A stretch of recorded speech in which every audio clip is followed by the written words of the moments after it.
What is up, you guys? It is your boy, Brent Big is here, and welcome to another video. In today's video, we are going to be talking about the Arizona Cardinals. And before we get into that, I just want to quickly mention that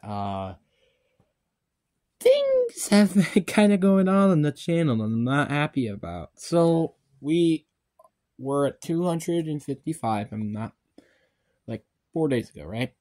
Now we're at 251 subscribers, and that's not great. So if you guys are new, or one of the people that don't subscribe, I highly recommend that you guys do subscribe because I'm begging you, and I'm hoping that you can do that, because I'll be a sad man, and I don't want to be. You don't want to make a person sad, don't you?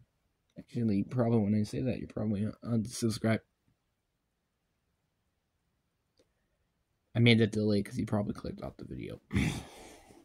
But anyway, let's get into the video. So let's start off with the Arizona Cardinals, and this was a team. Now, obviously, before I get into this series, yes, this will be a series. It is officially confirmed. I'm probably not gonna have as much depth as probably I might do with the Packers or the Seahawks, because this is my personal opinion of personal players. So, for teams like the Cardinals, probably not so much. So, I'm going to just say that out there. The Cardinals are one of the worst teams in the league this year, but surprisingly still had a better season than a lot of people expected. Now, did I expect Jonathan Gannon to be decent? Did I expect Joshua Dobbs to have pretty much a comeback player of the year until, well, things just fell apart? No. So there is something I did mention there. Jonathan Gannon right away, I'm I don't know if that was such a great hire, and especially when they really needed to fix their offense too. But it turns out he did not do bad in a pretty poor situation, with the most of his season having Josh Dobbs at quarterback, and then you had James Conner at running back, then you had he actually had a pretty good he had the worst roster by far, and yet he still ended up squeaking 5-12, which was better than the Panthers, the Commanders, and the Patriots. One of those teams expected to make it to the postseason this year. So, yeah. And I'm pretty sure a lot of us were thinking that this was going to be a team that was going to get the first overall pick, and then we were going to question if they should bring back Kyler Murray or not due to his contract. But I think it's already been decided what they should do. Now, with most likely being Drake May and Cameron Williams being probably off the board, I think you're better off keeping Kyler Murray. Well, at least for this year, at least. Because Kyler Murray is just such an amazing quarterback and actually played pretty good in a very bad situation in Arizona, where your best receiver was Trey McBride that year. Trey McBride. So, yeah. And then you got running back, which I wouldn't really say they really need at running back, but they could maybe use a backup running back just in case if James Conner does get hurt again, because James Conner has actually proven himself to be a nice RB1. He's really have proved that, and this season shows you for an example when he was healthy. Then you have wide receivers. This is definitely a need. Hollywood Brown, with his contract extension, and also having questions if they might even come back in the first place, is a bit of a head scratcher to me. So yeah. And then afterwards, your best receiver is Michael Wilson. I'm not including tight ends, by the way, yet. Michael Wilson is your best receiver.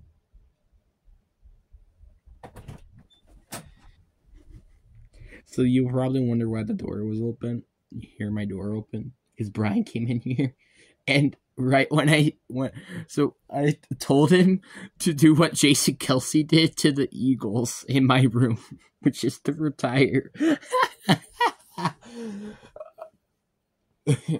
I mean, it made no sense, but at the same time, it's hilarious. But yeah, so yeah, Michael Wilson, like who freaking is Michael Wilson, like for real?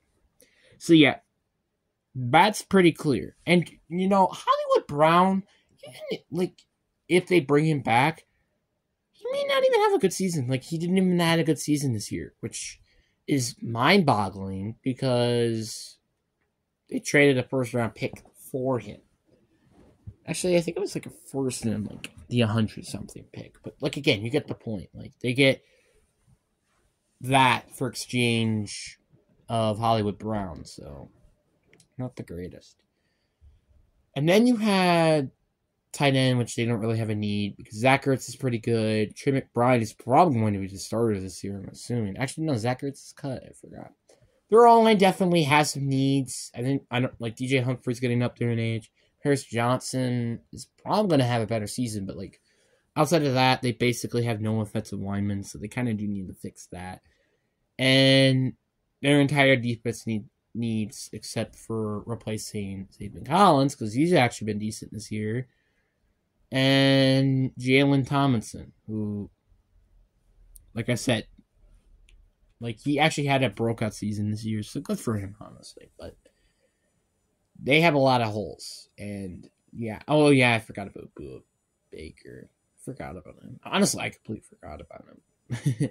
But yeah, like you have all these good, like you got 3 good players on defense, and none of them being on the defensive line. So yeah, that kind of just says that you have to get an edge rusher or D tackle, one of the two, or a cornerback, or both, because like, I mean, like yeah, probably the first pick. Like if Marvin Harrison is available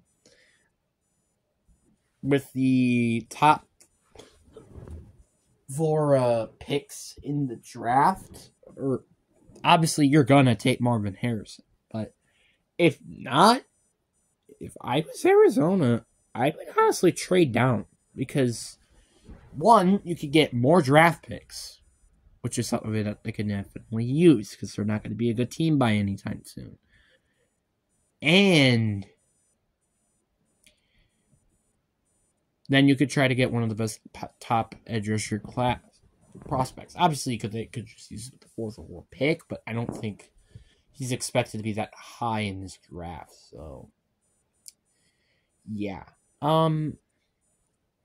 So I'm very interested to see what they do end up using with the 4th pick, and I'm also interested to see what they do in free agency this year because they have all these needs and stuff, and yeah.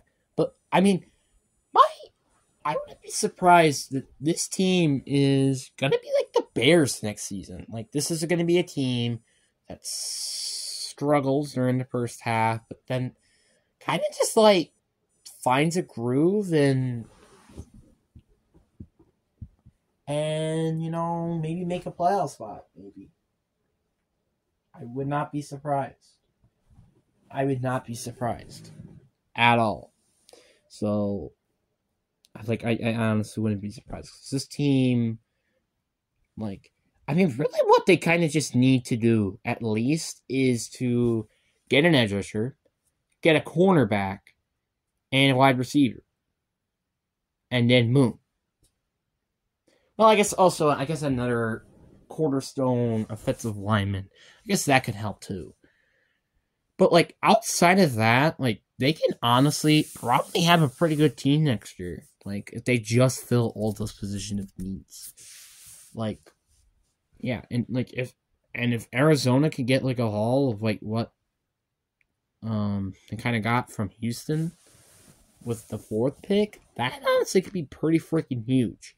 Like, because they got, what, like, a first-round pick next year, and obviously the 12th pick, but then they went and trade back up. And then I'm pretty sure they got their 3rd-round pick. And then they also had their 3rd-round pick next year or the year after. I think it was also... No, it was the 4th, actually. I think it was the 4th. So... Yeah. You have... Like, this is a very, honestly, good team. that I wouldn't be surprised end up actually playing a lot better than what a lot of people think this year.